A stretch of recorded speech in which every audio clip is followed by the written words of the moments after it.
তার মধ্যে 48 থেকে 50 জনের সলিউশন তারা দিতে পারে যে এই কারণে তার সন্তান হয় না, আব্বার সমস্যা অথবা আম্মার সমস্যা। আর বাকি 50% সমাধান তারা দিতে পারে না। এই জন্য মোটা অক্ষরে বিভাগটার পরে লিখে দিয়েছে উই ডো আন্ডারস্ট্যান্ড, এটা আমাদের জ্ঞানের বাইরে, এটা আমরা জানি না কেন হয় না।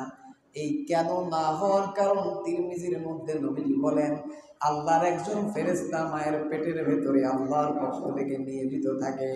আব্বার অংশটা যখন মায়ের অংশের কাছে যায়, ফেরেশতা দুই হাতে দুই অংশ নিয়ে আল্লাহর কাছে বলে, রব্বুল আলামিন আপনি যদি অনুমতি দেন এই দুই অংশ ফের্টিলাইজ হবে, দুই অংশকে আমশাস করা হবে, মিলানো হবে, এই দুই অংশ আখলাত হবে, মিলিত যদি হয় তাহলে বাচ্চা তার আস্তে আস্তে ক্রম বিকাশের দিকে অগ্রসর হবে।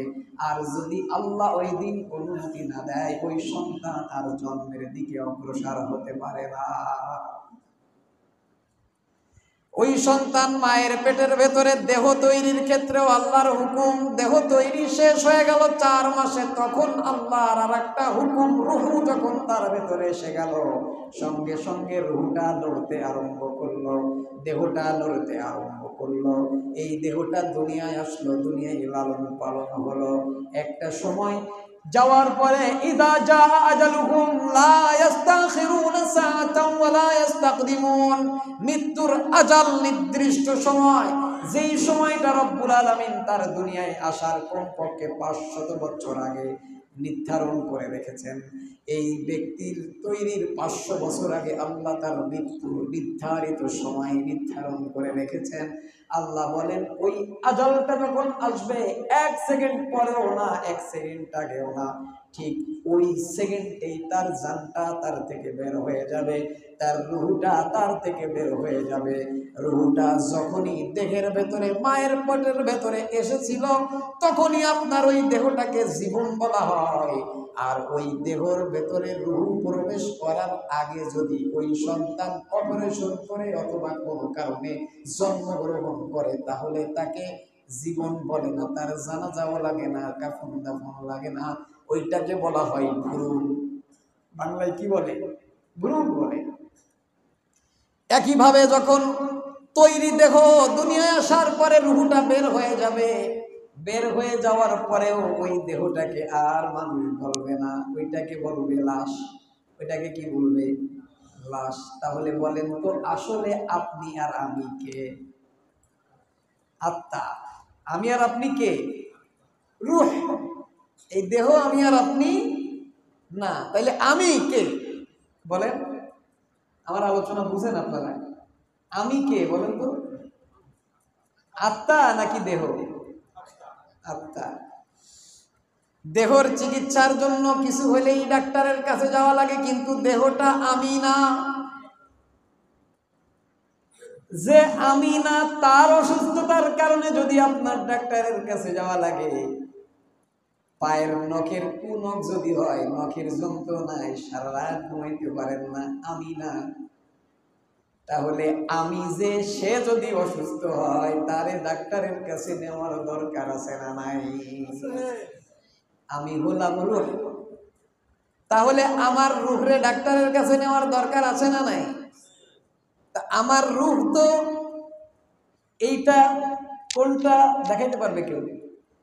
যদি দেখানো যেত তাহলে যারা লক্ষ লক্ষ টন আকাশ দিয়ে উড়াই নিয়ে যায়, 2 তলা বিমান 1000 যাত্রী ছাড়া উড়াই নিয়ে যায়, ওরা যেহেতু গবেষণা করে উড়ান্ত টন টন লোহা উড়ানোর যোগ্যতা তারা অর্জন করেছে, চাঁদে তারা যেতে পারে, সূর্যের 100 ভাগের 1 ভাগ পর্যন্ত যেতে পারে, মঙ্গল গ্রহে যাওয়ার জন্য যারা চেষ্টা করে, যদি ওরা রুহুকে জানতো, অবশ্যই রুহু হয়ে ওরা গবেষণা করে বের করতো আর ওইটারে ধরে রাখার কৌশল খুঁজতো। ওরাও পারে না, আর কেমন পর্যন্ত কেউ পারবেও না। নাসার বিজ্ঞানিকরা অন্তত মরত না, ইসরোর বিজ্ঞানিকরা অন্তত মরত না। যদি রুহ ধরার কোনো জায়গা থাকতো, কোনো যন্ত্র দিয়ে যদি রুহকে দেখা যেত, তাহলে এরা অন্তত মরত না। কথাটা কি বোঝা গেল? তাহলে রুহুই আমি, আর সেটাকেই দেখা যায় না। তাহলে আমি কত, আমি কে? আমি যা তা দেখা যায় না, বোঝা যায় না। আমি তো আমাকেই চিনি না, আমি তো আমাকেই জানি না। তাহলে আমি কি? আমি কার পেছনে দৌড়াচ্ছি? একদিন আমার হাত আমার বিরুদ্ধে সাক্ষী দিবে। হাত আর আমি যদি একই জিনিস হই, তাহলে ওইটা কি এটার বিরুদ্ধে যেতে পারে? বিরুদ্ধে, এই শব্দের মধ্যে আছে মুখামুখি। এটা বাবে তাফাউলের খাসিয়াত, মানে একটা আর একটার মুখোমুখি না হলে বিরুদ্ধে হয় না। একজনে বিরুদ্ধে হইতে পারে না। বিরুদ্ধে হয় কয়জনে? দুইজনে, মানে একজন আর একজনের বিরুদ্ধে। তো আপনার হাত আপনার বিরুদ্ধে, আপনার চোখ আপনার বিরুদ্ধে, আপনার পা আপনার বিরুদ্ধে। তাইলে আপনার হাত, চোখ, পা, কান যদি আপনি হইতেন, তাহলে বিরুদ্ধে যাবে সেটা কি? বোঝা গেল আপনার বিরুদ্ধে যাবে যে, তাহলে আপনি আপনার হাত, পা, চোখ, কান না। আপনি ভিন্ন জিনিস, আর চোখ, পা, হাত, কান, নাক এগুলো ভিন্ন জিনিস। তো তারা আপনার বিরুদ্ধে যাবে। তা আপনার বিরুদ্ধে যাবে মানে আপনার রুহের বিরুদ্ধে যাবে। হাদিসের মধ্যে আসছে, কেউ যখন মারা যায় দুই ধরনের ফেরেশতা আসে। এক ধরনের ফেরেশতা দাবি করে আমি তাকে ইল্লিয়িনে নিয়ে যাব, আর এক ধরনের ফেরেশতারা দাবি করে আমি তাকে সিজ্জিনে নিয়ে যাব। ভাই, এ সব কিছু তো হয় হাদিসের কথা সত্য না মিথ্যা? কত সত্য? 100% সত্য। তাহলে আমার রূহ নেওয়ার জন্য দুই ফেরেশতা আছে কই? আমরা তো দেখি মরে গেলে লাশ পড়ে থাকে। তাহলে বোঝা গেল যে আমাকে নিতে আসে, আমাকে যে নিয়ে যায়, এটা দেহ না, এটা হলো দেহ ভিন্ন এমন একটা জিনিস যা আমরা বুঝি না। আমার মৃত্যুর 8 সেকেন্ডে আমার দেহটাকে যদি ডিজিটাল স্কেলে মাপা হয়, যেই কয় গ্রাম ওজন হবে, রুহটা বের হয়ে গেলেও সেই কয় গ্রাম ওজন হবে। বোঝা গেল দেহ থেকে রুহ বের হওয়ার দ্বারা ওজন যারা পরিমাণ কমবে না। বোঝা গেল রুহ এমন জিনিস না যাকে মাপা যায়। রুহ এমন জিনিস না যাকে দেখা যায়। রুহ এমন জিনিস না যাকে আপনি বুঝতে পারবেন। এজন্য আল্লাহ বলছেন কুলির রূহু মিন আমরি রাব্বি, বলেন রূহ হলো আল্লাহর একটা নির্দেশ মাত্র। আমি খুব সংক্ষেপে আপনাকে রূহটা বোঝানোর চেষ্টা করতেছি। তাহলে আমি কে? বলেন, আমি কে? আমি নিরাকার না, আল্লাহ নিরাকার। আমি হলাম রূহ। মূলত আমি কে? রূহ। রং চিনি আমরা সবাই। রং এমন একটা পদার্থ যা জীবনে কোনোদিন নিজের রূপ অন্যের সাথে মেশা ব্যতীত প্রকাশ হতে পারে না। সাদা কারোর সাথে মেশা ব্যতীত ও প্রকাশ হতে পারবে না। মান্তিকের ভাষায় বলে, হিসি জিনিসের সাথে ইত্তেসাল হওয়া ছাড়া আলওয়ান আত্মপ্রকাশ করতে পারে না। অর্থাৎ আপনি কালো কোনো জিনিসের সাথে না মিশায়া, কোনো অনুধাবনকৃত যেই বস্তুগুলো আছে তার সাথে না মিলায়া প্রকাশ করতে পারবেন? হয় কাপড়ের সাথে মিলতে হবে, নাই সুতার সাথে, নাই টাইলসের সাথে, নাই মাটির সাথে, নাই কোনো না কোনো জিনিসের সাথে মিলানো ছাড়া রঙের প্রকাশ আপনি করতে পারবেন না। পারবেন? রং এমন একটা জিনিস যা প্রকাশ করা যায় না কারোর সাথে না মিশে। তা রূহ এটা সাধারণত দেহের সাথে মিশে আত্মপ্রকাশ করে। দেহের সাথে না মিশে রূহ আত্মপ্রকাশ করে না। তো দুনিয়ার মানুষকে তাদের স্বাভাবিক নজরে বোঝানোর জন্যে আল্লাহ তাআলা সিস্টেম করেছেন রূহকে মানুষের দেহের সাথে মিলায় দেন, আর এই রূহকে মানুষের দেহ থেকে মৃত্যুর সময় আলাদা করে দেন। মিললে তাকে বলে হায়াত, আর আলাদা হলে তাকে বলে মামাত। মিললে জীবন, ছুটলে মৃত্যু। কথাটা কি বুঝে আসতেছে আপনাদের? তো এই যে হায়াত এবং মৃত্যু কিসের ভিত্তিতে? রুহের ভিত্তিতে। রুহু দেহের সাথে মিলার ভিত্তিতে, রুহু দেহর থেকে বিচ্ছিন্ন হওয়ার ভিত্তিতে। এটা হচ্ছে আমার হায়াত, এটা হচ্ছে আমার মামাত। সুতরাং এই রুহটা যখন দেহের সাথে মিলিত থাকে ততক্ষণ পর্যন্ত এই রুহটাকে সাধারণভাবে নফস বলে আত্মপ্রকাশ, নফস নাম দেওয়া হয়। কি নাম দেওয়া হয়? নফস। আর রুহ যখন বিচ্ছিন্ন থাকে তখন তাকে রুহ বলা হয়। এজন্য মানুষের দেহের ভেতরে মায়ের পেটে রুহ আসার আগের জামানায় ওটাকে বলা হয় বাচ্চা আলমে আরওয়াহে ছিল। কোথায় ছিল? রুহের জগতে ছিল। আবার যখন মানুষ মারা যায় তখন বলে রুহ আলমে আরওয়াহে চলে গেছে, রুহের জগতে চলে গেছে। কথাটা কি বুঝাতে পারলাম? আর মাঝখানে যতটুকু সময় এই যে আমার মনে করা যে এই দেহটা, এই দেহর সাথে রুহটা ছিল, ততদিন ওই রুহটাকে নফস বলা হয়। কি বলে? নফস বলা হয়। তাহলে এইটাকে অনেকটা আমরা নদীর সাথে উদাহরণ দিতে পারি। নদী তো আসলে একই, পানিও একই, জায়গা চেঞ্জ হলে নামটা ভিন্ন হয়ে যায়। তো নফস এবং রূহ প্রায় একই, কিন্তু এটা যখন দেহের সাথে থাকে এটাকে নফস বলে, আর যখন দেহের সাথে না থাকে, একা একা থাকে, তখন তাকে কি বলে? রূহ বলে। এই নফস যখন মানুষের দেহের সাথে থাকে, এই অবস্থায় নফসের যে বিশেষ প্রকার, 3 প্রকারের, তার মধ্যে এক প্রকার হলো নফসে মুতমাইন্না, যে তার রবের প্রতি তৃপ্তি বোধ করে, তাকে ডেকে আল্লাহ বলছেন ইয়া আইয়াতুহান নফসুল মুতমাইন্না। ভুলে গেছেন? আমি আয়াত পড়েছিলাম সূরাতুল ফাজর থেকে। আল্লাহ বলছেন ইয়া আইয়াতুহান নফসুল মুতমাইন্না, হে প্রশান্ত আত্মা, হে নফস, যেই নফস তার রবের সৃষ্টির প্রতি, তার রবকে রব হিসাবে পেয়ে, নবীকে নবী হিসাবে পেয়ে, ধর্ম ইসলামকে ধর্ম হিসাবে পেয়ে খুশি, এই নফসে মুতমাইনকে আল্লাহ রাব্বুল আলামিন ডেকে বলতেছেন। নফসের মোটামুটি ব্যাখ্যা তো বুঝে আসছে, আরেকটু বলে এরপরে সামনের দিকে যাই। জরুরি কথা যেটা,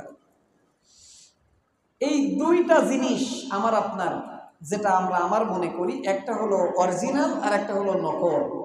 অরিজিনাল হলো রূহ আর নকল হলো দেহ। বলেন তো এই 2টা জিনিসের মধ্যে আসল কোনটা? আর আমরা আসল মনে করি কোনটাকে? দেহকে। দেহের রোগ হওয়ার কায়দা নাই। ডাক্তারের কাছে হাজার হাজার টাকা দিয়ে, সিরিয়াল দিয়ে, ঘন্টাকে ঘন্টা অপেক্ষা করে চিকিৎসা করাবে, কিন্তু আত্মার রোগে ভরে কালা হয়ে ময়লা হয়ে পড়ে আছে, চিকিৎসার জন্য ডাক্তারের কাছেও যাবে না। ডাক্তার যদি ডাকে তো উল্টো তাকে কথা শোনায়। এই যে আয়োজনটা করা হয়েছে কিসের জন্য? রোগের ট্রিটমেন্ট করার জন্য, ফ্রি ট্রিটমেন্ট। যখন মহামারী হয় তখন ক্যাম্পের আয়োজন করা হয়। কিসের আয়োজন? ক্যাম্পে। যখন করোনা ভাইরাস হলো, তো হাসপাতালের সিটে ধরে না, তখন ডাক্তাররা করে কি, ক্যাম্পেইনের ব্যবস্থা করে। ক্যাম্প করে করে অস্থায়ী কার্যালয় তৈরি করে। অস্থায়ী কার্যালয় তৈরি করে সেখানে গিয়ে হাসপাতাল তৈরি করে মানুষদেরকে চিকিৎসা দেয়, তাই না? কেন দেয়? যে এখন রোগীর সংখ্যা এত বেশি, আমরা ঘরে এসি রুমের মধ্যে বসে থাকলে তা দিয়ে চিকিৎসা সম্পন্ন হবে না। এখন পরিস্থিতি এত খারাপ যে আমাদেরকে মাঠে নামতে হবে, দিন রাত মেহনত করতে হবে, ওভার ডিউটি করতে হবে, এবং মানুষদেরকে চিকিৎসা দিতে হবে। ডাক্তারখানা, হাসপাতালখানা 250 বেড 500 বেডে হবে না, হাজার হাজার বেড তৈরি করতে হবে অস্থায়ীভাবে। তো এখন তো আত্মার রোগীর মহামারী চলতেছে।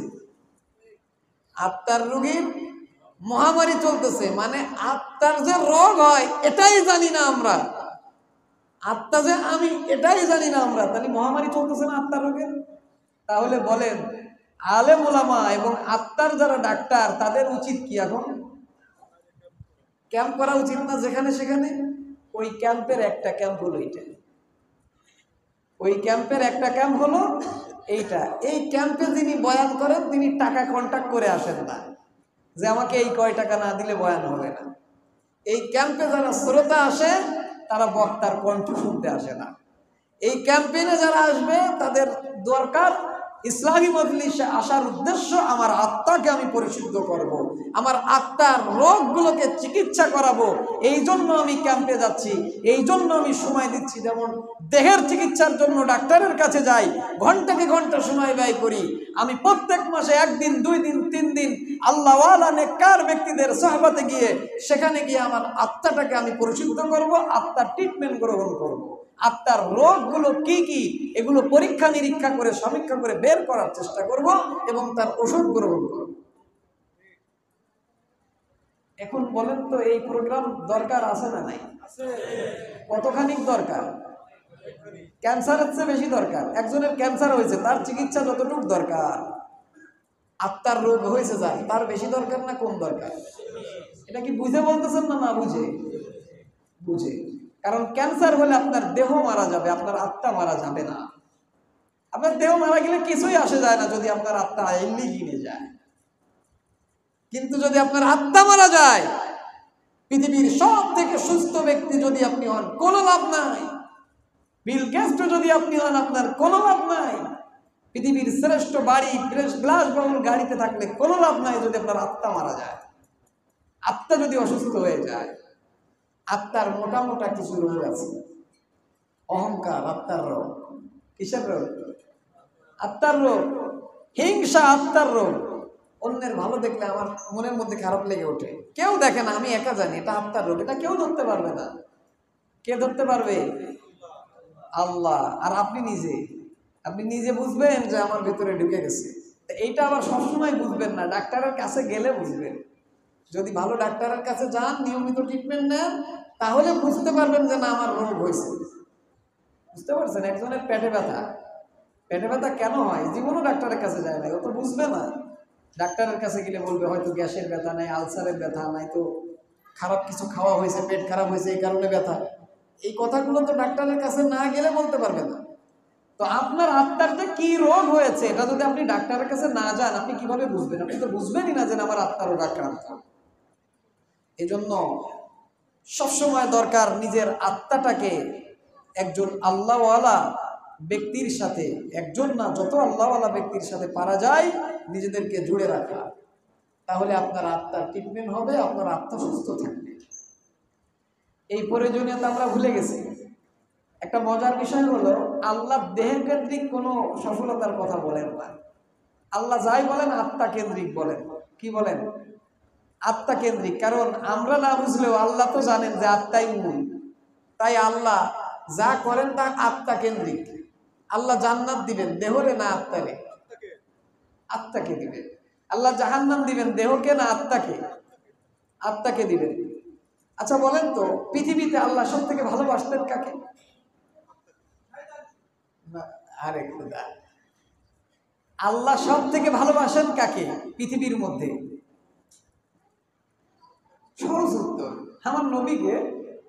আমার নবীর থেকে আল্লাহ কাকে বেশি ভালোবাসবে না? আমার নবীর থেকে আল্লাহ আর কাউকে সব থেকে বেশি ভালোবাসেন? মহব্বত করেই তো নামটা দিয়েছেন হাবিব। হাবিবুল্লাহ, আল্লাহর বন্ধু। মানে আল্লাহ নিজে সব থেকে বেশি ভালোবাসেন হলো মুহাম্মদুর রাসূলুল্লাহ সাল্লাল্লাহু আলাইহি ওয়াসাল্লাম। সেই ভালোবাসার মানুষটা পাথরের আঘাত খেয়েছে না? সেই ভালোবাসার মানুষটা দাঁত ভেঙেছে না? সেই ভালোবাসার মানুষটা 3 বছর শিয়াবে আবু তালেবের মধ্যে থেকেছে না? সেখানে থেকে খাবার না পেয়ে গাছের পাতা খেয়ে ছাগলের লেদির মতো পায়খানা করেছে না? সেই ভালোবাসার মানুষটা বারবার কাফেরদের কাছে মার খেয়েছে না? সেই ভালোবাসার মানুষটা মাতৃভূমি ত্যাগ করে থেকেছে না? কেন? কারণ হলো, এই যত কষ্টের কথা বললাম, এ সব কষ্ট ছিল দেহের পরে। কিসের পরে? আর আল্লাহ যদি দেহকে গুরুত্বপূর্ণ বানাতেন, তা তার নবীর উপরে একটা মশার আঘাতও করতে পারত না। একটা কাফের চোখ তুলে তাকাইতেও দিতেন না। কারণ আল্লাহর কাছে দেহ মূল না। এই জন্য আল্লাহ ওইটাকে পরোয়া করেন নাই যে যা করবি কর, দুনিয়ায় কর, আমার নবীর আত্মার সফল হওয়ার ক্ষেত্রে কোনো ক্ষতি করার সামর্থ্য তোদেরকে আমি দিই নাই। বুঝে আসছে কথাটা? এজন্য দেখেন, আমরা যখন একটু গরিব হই, অথবা একটু দেনার মধ্যে পড়ি, অথবা যখন একটু ঋণগ্রস্ত হই, অথবা একটু রোগগ্রস্ত হই, তখন বলি যত রোগ আল্লাহ আমারে দেয়। আমি আল্লাহর নামাজ কালাম বেশি পড়ি আর আমারই রোগটা হয়। আর ওই যে শয়তান সুদ খায়, ঘুষ খায়, হারাম খায়, অপবাদ জিনা করে বেড়ায়, ওর কোনো রোগ নেই, ওরে আল্লাহ দেখে না। পড়েন নাউজুবিল্লাহ। এ ধরনের অনেক কথা আমরা বলি না বুঝে, বলি না যখন কষ্টে থাকি। মনে রাখবেন, এই পৃথিবীর দেহকেন্দ্রিক যত বস্তু আছে, এর মূল্য আসমান জমিন এবং তার মধ্যে যা কিছু আছে, আল্লাহর কাছে যদি একটা মশা মাছির পাখার সমতুল্য হতো, আল্লাহ কাফেরকে এক ঢোক পানিও পান করতে দিতেন না।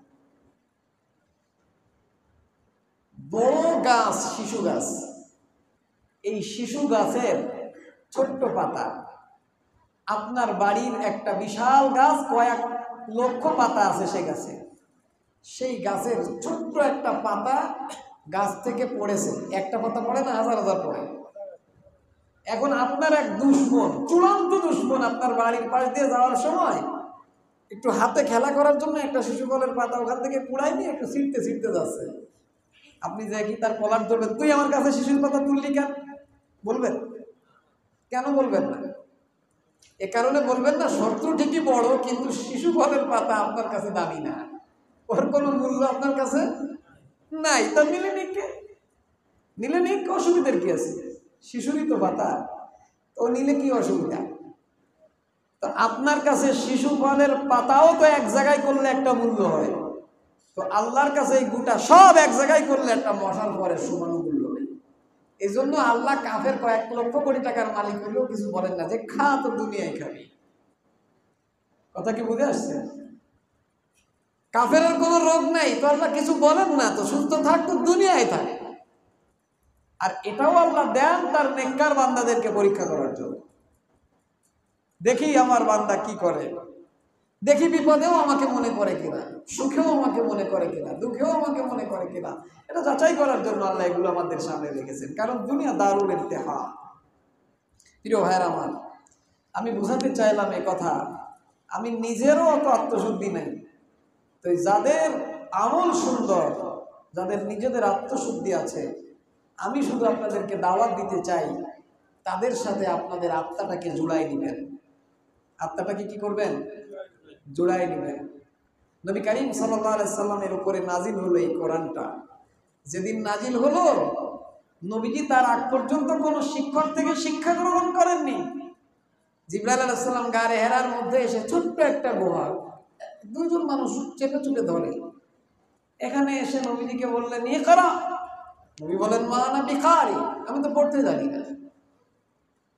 হাদিসের মধ্যে আসছে, বুখারীর বর্ণনায়, জিবরাইল আলাইহিস সালাম বুকের সাথে এমন জোরে চাপ দিলেন, নবী বলে যদি আরেকটু জোরে চাপ দেয় তো আমার জানটা বের হয়ে যায়, এত জোরে চাপ দিয়েছে। দিয়ে বলেন ইকরা। নবী বলেন মা আনা বিকারি, একইভাবে চাপ দিলেন। তৃতীয়বার চাপ দেওয়ার পরে নবীজিকে 5টা আয়াত নাজিল করা হলো, নবী পাঠ করলেন। তো ইলমটা নবীর ভেতরে আসলো, আল্লাহর ওহী নবীর ভিতরে আসলো। সিনা টু সিনা না মুখ টু মুখ? সিনা টু সিনা, সিনার ভেতরে দিলেন। কোরআনের আয়াত যখন তখন নাজিল হয়, বিভিন্ন পরিস্থিতিতে, উটের পিঠে নাজিল হয়, ঘরের মধ্যে নাজিল হয়, রাস্তাঘাটে নাজিল হয়, মসজিদে নাজিল হয়। আয়েশা রাদিয়াল্লাহু তাআলা আনহার রানের উপরে মাথা দিয়ে ঘুমায় আছেন, নাজিল হয়। নবী বারবার মুখ নাড়ান মুখস্থ রাখার জন্য, কারণ এত দামি আল্লাহর ওহী তো ভুলে যাওয়া যাবে না, আমার তো উম্মত পর্যন্ত পৌঁছাতে হবে। আল্লাহ বললেন লা তুহাররিক বিহি লিসানাকা লিতাজালা বিহি ইন্না আলাইনা জামাহু ওয়া কুরআনা।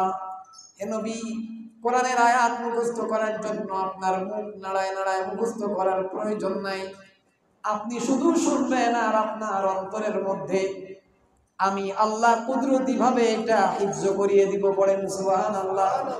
শুধু তাই নয়, হিফজ করানোর পরে আপনার জবান দিয়ে এই আয়াতগুলোকে আমি পাঠ করিয়ে দিব। পড়েন সুবহানাল্লাহ।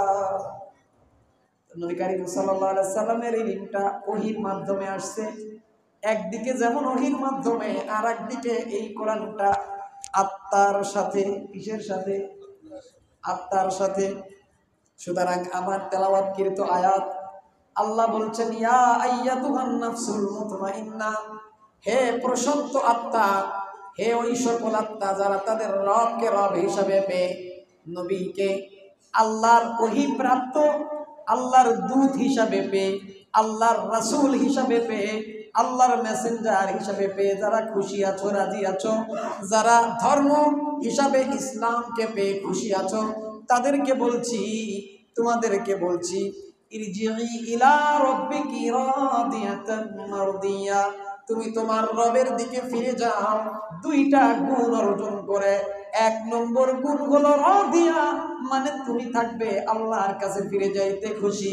আর 2 নম্বর গুণ হলো মারদিয়া, রব তোমার আত্মাটাকে ফিরিয়ে নেওয়ার ব্যাপারেও থাকবেন খুশি। এই 2টা গুণের সাথে তুমি আল্লাহর কাছে ফিরে যাও। ইরজি রাজাআত, রাজাআত শব্দের অর্থ হলো ফেরা। ফেরা যদি বুঝতে হয়, ফেরা তখন হয় যখন আগে আসা হয়েছে, এরপরে হয় ফেরা। আমি বাড়ির থেকে এখানে এসেছি, এখন বাড়ি ফিরবো। যার ঘর এই মসজিদে, ইমাম সাহেব মসজিদের মধ্যে থাকেন, ইমাম সাহেবের থাকার জায়গা যদি মসজিদের ভেতরে হয়, ইমাম এখন মসজিদে আছেন, ইনি ফিরবেন না, ইনি আছেন। আমি বাড়ি থেকে এসেছি, আমি ফিরবো। আপনি বাড়ি থেকে এসেছেন, আপনি ফিরবেন। ইমাম মসজিদে আছে, ঘর এইটা থাকেন এখানে, এখান থেকে ফিরবেন না, বরং উনি যদি বাজারে যান, বাজার থেকে ফিরবেন মসজিদে। ফেরাও শব্দ থেকে বোঝাতে চাইলাম কথা, আল্লাহ বলছেন ফেরো।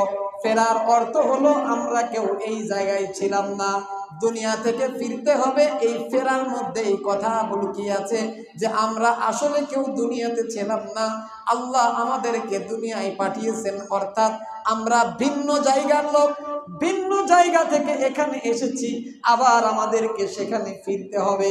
ইরজিই শব্দের মধ্যে আল্লাহ এই দিকে ইঙ্গিত করে আমাদের প্রত্যেকটা নফসকে লক্ষ্য করে বলেছেন, দেহকে না, ফেরো তোমার রবের দিকে। জোরে বলেন, কার দিকে? আল্লাহর দিকে ফেরো। অর্থাৎ তুমি চাইলেও ফিরবা, না চাইলেও ফিরবা, এর মধ্যে কোনো সন্দেহ নাই। আল্লাহর কাছে তোমাকে যেতে হবে, কারণ তুমি এসেছো আল্লাহর থেকে। আল্লাহর কাছে যখন যাইবা, অবশ্যই অবশ্যই তোমার মধ্যে যেন দুইটা গুণ থাকে।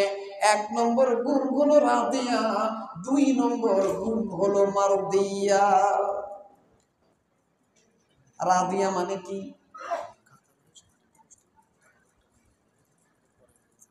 আচ্ছা, কাতার হয়ে বসে যাই, আমরা কথা শুনি, কাতার হয়ে বসে। খুব গুরুত্বপূর্ণ পয়েন্ট, আমরা একদম মূল পয়েন্টে এখন আছি। কথা বলা যাবে না। মুসল্লিরা যদি চায় তাহলে সময় বাড়ানো যাবে। মুসল্লিরা চায় তাহলে সময় বাড়াই দেবো, বাড়াই দেবো, 45-এ দেবো, ঠিক আছে।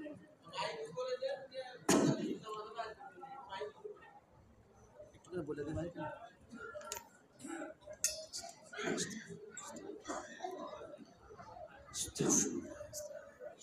এলাকাবাসী, আজকে ইসলাহি মাহফিলের কারণে ইশার জামাত 8:45-এ অনুষ্ঠিত হবে। একটু পরে দেন।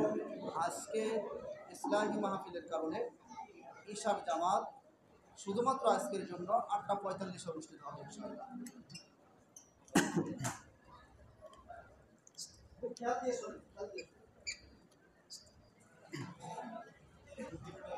আল্লাহু আকবার। আস্তাগফিরুল্লাহ। তো আমরা যে কথা বলতেছিলাম, আল্লাহর কাছে ফেরার জন্য কয়টা গুণ থাকতে হবে? দুইটা গুণ থাকতে হবে। এক নম্বর হলো রাদিয়া, দুই নম্বর গুণ হলো মারদিয়া। রাদিয়া মানে হলো আপনি আল্লাহর কাছে যেতে সন্তুষ্ট। মানে আপনাকে যদি বলা হয়, আব্দুর রহমান, এখনই তোমার আমার কাছে আসতে হবে, মানে তুমি এখনই মৃত্যুবরণ করবা, আমরা কয়জন খুশি থাকতে পারবো বলেন তো? কয়জন খুশি থাকতে পারবো? আমার তো প্ল্যানিং আছে, আগামীকাল সকালবেলায় উঠে আমি আমার ব্যবসার অমুক কাজ করব, আগামী 3 বছরের মধ্যে আমার বিল্ডিংটা এই পর্যন্ত পৌঁছাবো, আগামী 4 বছরের মধ্যে আমার মাদ্রাসাটা এই পর্যন্ত পৌঁছাবো, আগামী 5-10 বছরের মধ্যে আমার ব্যবসার আমি এই স্কেলে নিব, আমার লেখাপড়া আমি এখানে নিব। আর এখন যদি আল্লাহ বলেন যে তোমাকে এই সেকেন্ডে মৃত্যুবরণ করে আমার কাছে ফিরে আসতে হবে, আপনি খুশি চিত্তে যেতে পারবেন? এরকম কয়জন আছে? এরকম তারাই হতে পারে যারা সব সময় আল্লাহর গোলামির মধ্য দিয়ে জীবনটা কাটায়। তাদেরকে ডাক দিলেই তারা খুশি, মানে দুনিয়ায় তারা থাকতে চায় না, বরং আখিরাতকেই তারা পছন্দ করে, আখিরাতকেই তারা প্রাধান্য দেয়। এরাই পারে একমাত্র এই কাজটা করতে। ওয়ালাল আখিরাতু খায়রুল লাকা মিনাল উলা। নবীকে আল্লাহ বলেন, অবশ্যই আপনার জন্য আখিরাত দুনিয়ার থেকে অনেক উত্তম।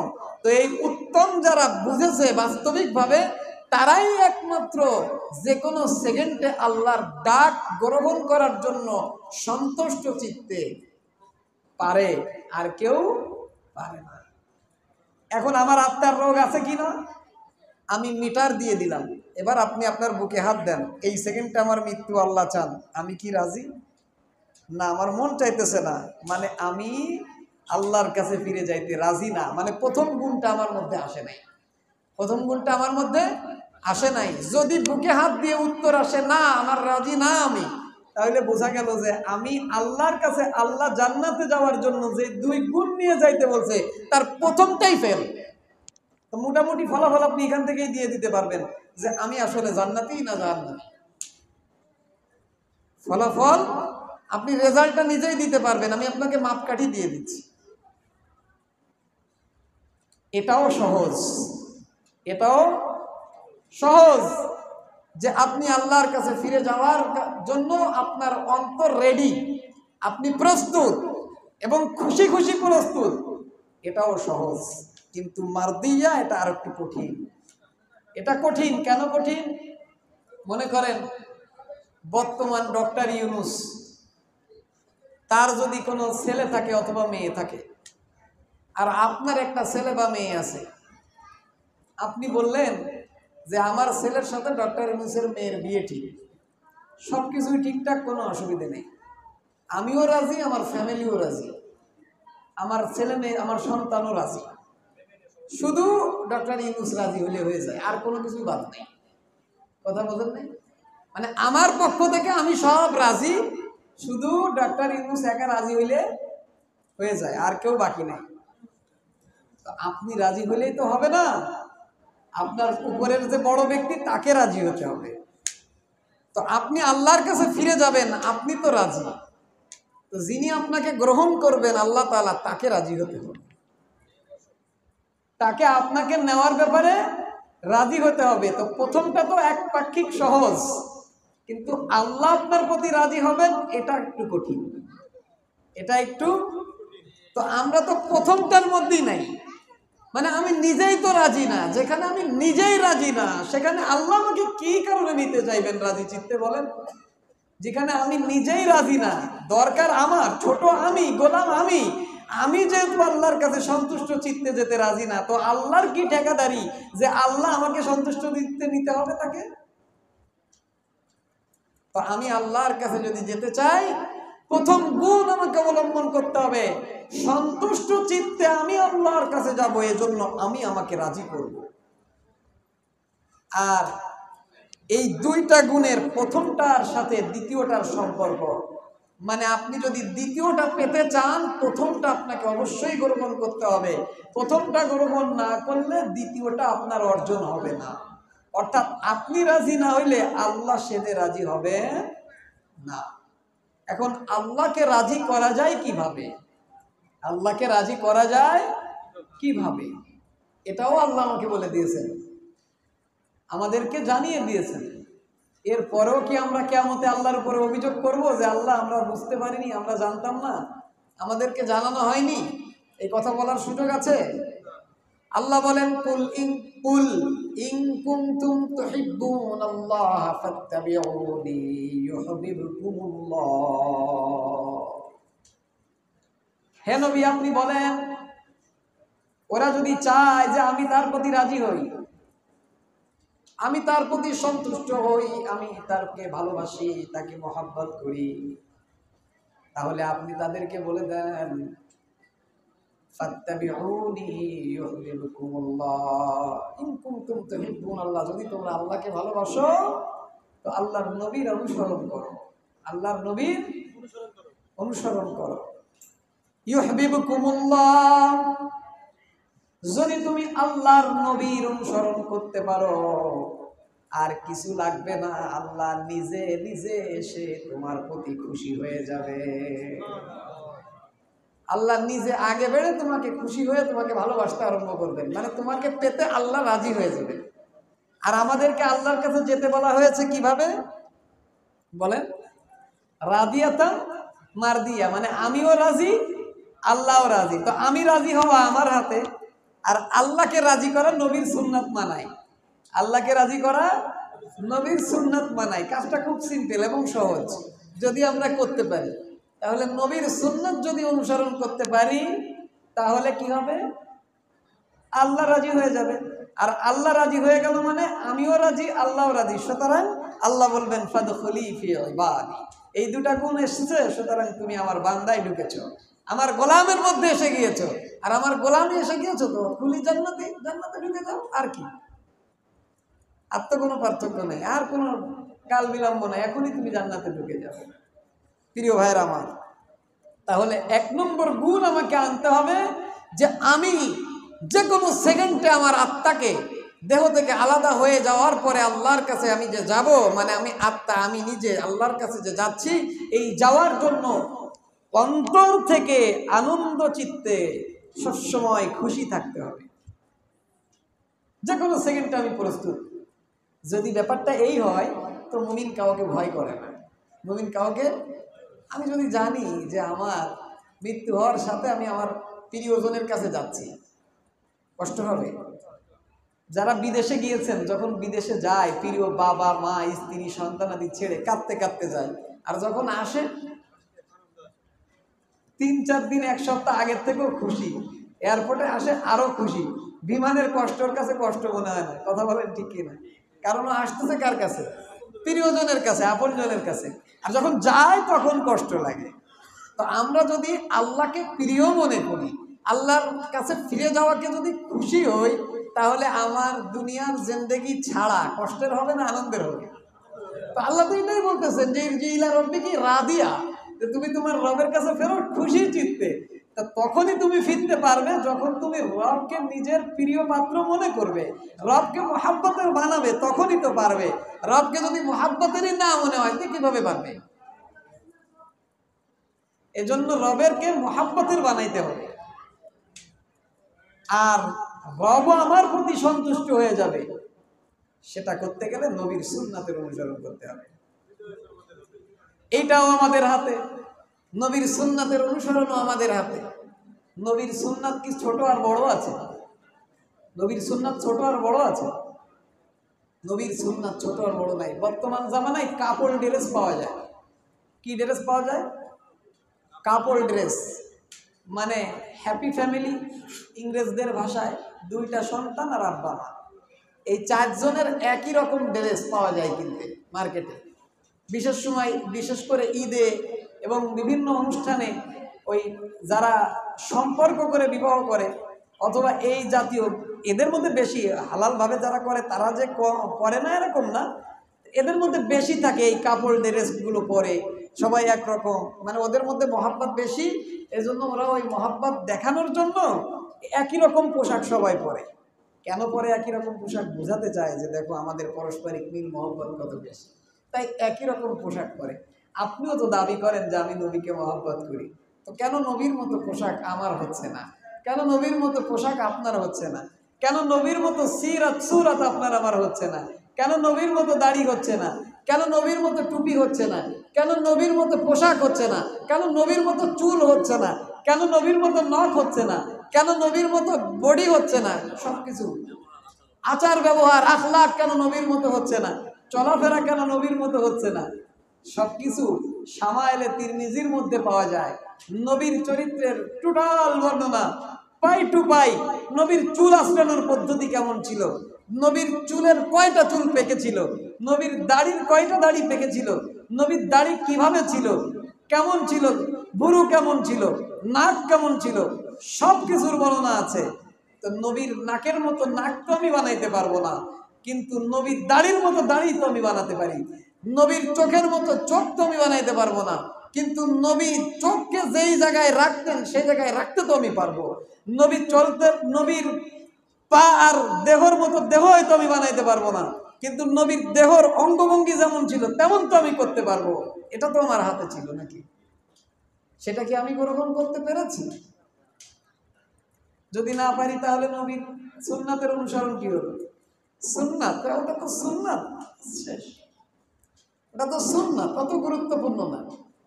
ওটা তো সুন্নাত, আপনি চিন্তা করেন, ওটা তো সুন্নাত। একজন মহাব্বতকারীর মুখে এই কথা মানায় যে ওটা তো সুন্নাত, ওটা অত বেশি গুরুত্বপূর্ণ না? এই কথা বলা যাবে? আমার উপরে দায়িত্ব হলো ফরজ আর ওয়াজিব, আর ওটা তো সুন্নাত, ওটা অত গুরুত্বপূর্ণ না। তো আপনি গুরুত্ব দিয়েন না, তো নবীর কি হবে? আমি গুরুত্ব দিলাম না, তো নবীর কি হবে? দিলে আমার লাভ, না দিলে নবীর কোনো ক্ষতি হবে না, আল্লাহরও কোনো ক্ষতি হবে না। আল্লাহ বলেছেন ইরজিই ইলা রাব্বিকা রাদিয়াতাম মারদিয়া, তুমি তোমার রবের কাছে ফেরো দুইটা গুণ নিয়ে। এক, তুমি তোমার রবের কাছে যাইতে সন্তুষ্ট। দুই, তোমার রব তোমাকে গ্রহণ করতে সন্তুষ্ট। আত্মাটা যখন তোমার যাবে, তখন তোমার আত্মা নেওয়ার জন্য আল্লাহ আকাঙ্ক্ষিত হয়ে থাকবে যে আমার প্রিয় বান্দা আসতেছে। নবী করিম সাল্লাল্লাহু আলাইহি সাল্লামের মৃত্যুর সময় যখন আসছে, রবিউল আউয়াল মাস চলতেছে, এই মাসেই নবীজির ইন্তেকাল হয়েছে 12ই রবিউল আউয়াল। অধিকাংশ ঐতিহাসিকদের মতে নবীজি যখন ইন্তেকাল করবেন, এই শেষ মুহূর্তে মালাকুল মাউতকে নিয়ে জিবরাইল আলাইহিস সালাতু ওয়াস সালাম হাজির হয়েছেন। এসে বলেন, আসসালামু আলাইকুম ইয়া রাসূলুল্লাহ, আমি আজকে আপনার কাছে একজন নতুন ফেরেশতাকে সঙ্গে করে নিয়ে আসছি। নবীজি বললেন, কাকে নিয়ে আসছো? বলে, ইয়া রাসূলুল্লাহ, মালাকুল মউতকে নিয়ে আসছি, মৃত্যুর ফেরেশতাকে নিয়ে আসছি। আল্লাহ রাব্বুল আলামিন আপনাকে অপশন দিয়েছেন, আপনি যদি চান দুনিয়ায় আরো কিছুদিন থাকবেন, আর যদি চান তো আল্লাহর কাছে যাবেন। তো আল্লাহ আমাকে বলেছে জিজ্ঞাসা করতে, আপনি কি চান এটা বলতে। আল্লাহর নবী সাল্লাল্লাহু আলাইহি ওয়াসাল্লাম বললেন, ঠিক আছে, তোমার কথা আমি শুনলাম, তুমি আল্লাহর কাছে জিজ্ঞাসা করো। আমি তো দুনিয়ায় থাকবো না, তাকমিলে দিন হয়েছে, দুনিয়ার থেকে আমি যাব, আমি যাওয়ার পরে আমার উম্মতের অবস্থা কি হবে, এটা আল্লাহকে আগে জিজ্ঞাসা করো। আল্লাহর কাছে জিজ্ঞাসা করে জিবরাইল আলাইহিস সালাতু ওয়াস সালাম বলছেন, আল্লাহ বলেছেন আল্লাহ তাদের সাথ দিবেন, আল্লাহ তাদের সঙ্গে থাকবেন। অর্থাৎ পূর্ববর্তী নবীর উম্মতেরা যেরকম অপরাধ করেছে, মাছ ধরার কথা নিষিদ্ধ, একদিনের মাছ সেই দিন পাটা দিয়ে রেখে পরের দিন ধরছে, তো কেরাদাতান খাসিন হয়েছে। আর এক জাতি আল্লাহর বিরোধিতা করেছে, তো আল্লাহ রাব্বুল আলামিন দুনিয়া উল্টাই দিয়েছে তাদের উপরে। আর এক জাতি আল্লাহর বিরোধিতা করেছে, তো আল্লাহ প্লাবন দিয়ে ধ্বংস করে দিয়েছে। কাউকে পানিতে চুবিয়ে মেরেছে, কাউকে বানর বানিয়েছে, কাউকে খিনজির বানিয়েছে। কিন্তু আপনার উম্মত মদখোর হবে, আপনার উম্মত জুয়াখোর হবে, আপনার উম্মত জিনাখোর হবে। এত কিছুর পরেও আমি আল্লাহ ডাইরেক্ট গজব তাদের পরে দেব না, এতটুকু অঙ্গীকার আপনারে দিচ্ছি। ওই যে দোয়াটা ছিল, তো এই জন্য এখনো বহুত শয়তানি বজ্জাতি কর্নেওয়ালা লোকরা আল্লাহর গজব না পেয়ে দুনিয়াতে ঘুরে। নবী করিম সাল্লাল্লাহু আলাইহি সাল্লাম এই কথা বলার পরে জিবরাইল আলাইহিস সালাম আবার এসে বললেন, ইয়া রাসূলুল্লাহ, এখন আপনি কি বলেন, যাবেন নাকি থাকবেন? নবীজি বললেন, আমি তো আমার রফিকে আলার কাছে যেতে চাই, আমি আমার উত্তম বন্ধুর কাছে যেতে চাই, আমি আমার প্রিয় পাত্রের কাছে যেতে চাই। পৃথিবীতে আর কে আছে যাকে মৃত্যুও জিজ্ঞাসা করবে যে আপনি যাবেন নাকি যাবেন না? আমাকে আপনাকে জিজ্ঞাসা করলে কি বলতাম, অন্তত 8-10টা বছর হায়াত দেন। কিন্তু আল্লাহর নবী আল্লাহকে এত ভালোবাসতেন, তিনি বললেন যে না, অপশন ঠিকই আছে, কিন্তু আমি দুনিয়ায় থাকতে চাই না, আমি আমার আল্লাহর কাছে যেতে চাই। তাই এ হচ্ছে নবীর যাওয়া এই মাসেই ছিল। তো নবীর যাওয়া ছিল এমন, মানে আল্লাহর কাছে যাইতে তিনি খুশি, আমাকেও আল্লাহর কাছে যাইতে খুশি হওয়ার সুন্নাত নবী রেখে গেছেন। অর্থাৎ আল্লাহ যখনই ডাক দিবেন আমি খুশি, আবার আল্লাহ আমাকে নিবেন, আল্লাহ খুশি, নবীর সুন্নাত মোতাবেক চলবে। সর্বশেষ কথা, আল্লাহ বলছেন ফাদখুলি ফি ইবাদি। যদি বলি গোটা কোরআনের 114 সূরার মধ্যে কি আছে, তার মূল কথা সূরা ফাতিহায় আছে। সুতরাং সূরা ফাতিহার 7 আয়াত এমন গুরুত্বপূর্ণ, যা কোরআনের উম্মুল কোরআন, কোরআনের মা হিসাবে আখ্যা দেওয়া হয়েছে। সূরা ফাতিহার এক নাম উম্মুল কোরআন। এই সূরাটা কোরআনের সর্বপ্রথম সূরা। এই সূরা যদি কেউ না পড়ে, ফরজ পড়েন আর সুন্নাত পড়েন আর নফল পড়েন, লা সালাতা ইল্লা বিফাতিহাতিল কিতাব, ফাতিহা ছাড়া নামাজ হয় না। ইমাম যদি না থাকে তাহলে আপনাকেই পড়তে হবে, আর ইমাম যদি থাকে ইমামের পড়া আপনার জন্য যথেষ্ট হবে, কিন্তু ফাতিহা ছাড়া নামাজ নাই। তো এই ফাতিহার মধ্যে 7 আয়াতের মধ্যে যা আছে তার মূল কথা 2টা শব্দের মধ্যে আছে।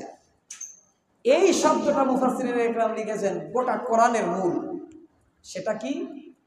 সেটা হলো ইয়্যাকা না'বুদু, আমরা আপনারই গোলামি করি। না'বুদুকা মানে হলো আমরা আপনার গোলামি করি। আর কা এটা মাফউল তারকিবে। কায়দা আছে তাকদীমু মা হাক্কুহু তাখির ইফিদুল হাসরা ওয়াত তাখসিস। যেই জিনিসটার হক ছিল পরে আসা, ওইটাকে যদি গ্রামাটিক্যাল ভাবে পরে আসার কথা আগে নিয়ে আসলে অর্থের মধ্যে একটা বিশেষত্বের অর্থ তৈরি করে। তো নাবুদুকা মানে হলো আমরা আপনাকে ইবাদত করি। তো কাপ হলো মাফউল, আপনাকে, এটা হলো মাফউল। এই কাটাকে মুনফাসিল করে শেষ থেকে ডিভাইডেশন করে আলাদা করে যখন আগে নিয়ে আসা হয় তখন এর শুরুতে একটা গ্রামারের নিয়ম অনুযায়ী ইয়া যোগ হয়। এজন্য এখানে বলা হয় ইয়াকা নাবুদু। নাবুদু কা কা কেটে শুরুতে এনে ইয়া যোগ হয়, তো ইয়াকা নাবুদু। তো নাবুদুকা শব্দের অর্থ আমরা আপনার গোলামি করি, আর ইয়াকা নাবুদু মানে আমরা আপনারই গোলামি করি, মানে শিরিক মুক্ত ইবাদত। কথাটা কি বুঝে আসছে? মুফাসসিরিন ইকরাম লিখেছেন সূরা ফাতিহা উম্মুল কোরআন আর ইয়াকা নাবুদু উম্মুল ফাতিহা। কথাটা কি বুঝে আসছে? সুতরাং ইয়াকা নাবুদু এইটুকু যদি আমরা কেউ বুঝি আর কিচ্ছু লাগবে না। আমরা প্রতিদিন 17 রাকাত ফরজ নামাজে বলি ইয়াকা নাবুদু ওয়া ইয়াকা নাস্তাঈন।